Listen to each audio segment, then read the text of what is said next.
یہ کھلا آسمان، چمکتا ہوا سورج اور ٹمٹماتے تارے ہمیشہ سے ایک دلچسپ موضوع رہا.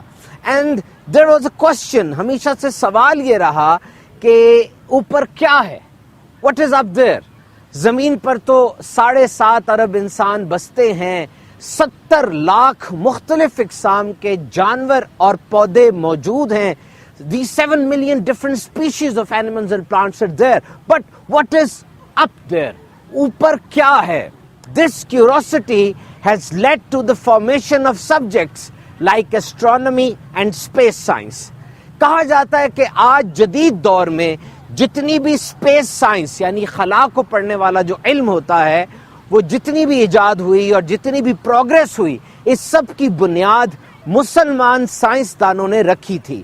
9ویں صدی میں ایک اکیڈمی بنائی گئی جس کا نام تھا دی ہاؤس آف وزڈم، اور یہاں پر باقاعدہ سیاروں کی، سورج چاند ستاروں کی تعلیم دی جاتی، ان کے بارے میں پڑھا جاتا اور ریسرچ بھی کی جاتی تھی. اور آج اسپیس انڈسٹری کی ورتھ $500 ارب سے زیادہ ہے.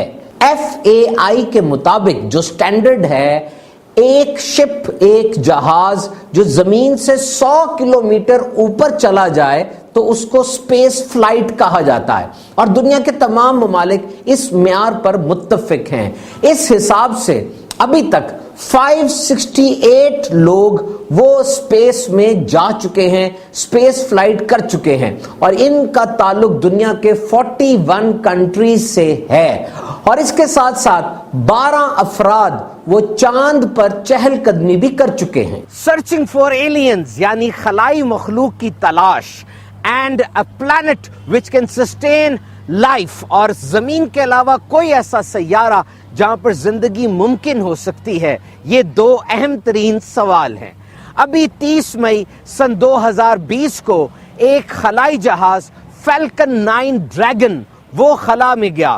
اس میں 2 ایسٹروناٹ یعنی خلا باز موجود ہیں. ان دونوں خلا بازوں کو بہت دنوں تک کوارنٹائن رکھا گیا، اس ڈر سے کہ کہیں کرونا وائرس زمین سے نکل کر خلا میں نہ چلا جائے. اور یہ 110 دن تک ISS یعنی انٹرنیشنل اسپیس اسٹیشن پر رہیں گے. جس طرح ریلوے اسٹیشن ہوتا ہے جہاں پہ ٹرینیں آ کے رکتی ہیں، اسی طرح انسان نے خلا میں ایک ISS بنایا ہے، انٹرنیشنل اسپیس اسٹیشن، جس پر یہ خلائی جہاز آ کر ڈاک کرتے ہیں اور وہاں پہ تجربات کیے جاتے ہیں. تاریخ انسانی میں پہلی بار یہ اسپیس ٹریول 2 آرگنائزیشن یعنی ایک پرائیویٹ کمپنی اسپیس ایکس اور ایک پبلک کمپنی یعنی ناسا کی طرف سے ہوا.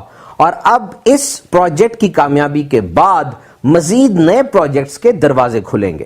فیلکن 9 ڈریگن اس وقت ISS کے اوپر ڈاک کر چکا ہے. قرآن مجید میں ارشاد ہوا، اے انسانوں اور جنوں کے گروہ، اگر تم سے ہو سکے کہ آسمان اور زمین کے کناروں سے نکل جاؤ تو نکل جاؤ. تم نکل کر جہاں جاؤ گے اسی کی سلطنت ہے. وہ قادر مطلق ہے، غنی بذات ہے اور مالک کل ہے. اور یہ سب اس کی قدرت کے بہترین نظارے ہیں. اللہ عز و جل ہمیں قرآن مجید پڑھنے اور اس میں غور و فکر کرنے کی توفیق عطا فرمائے.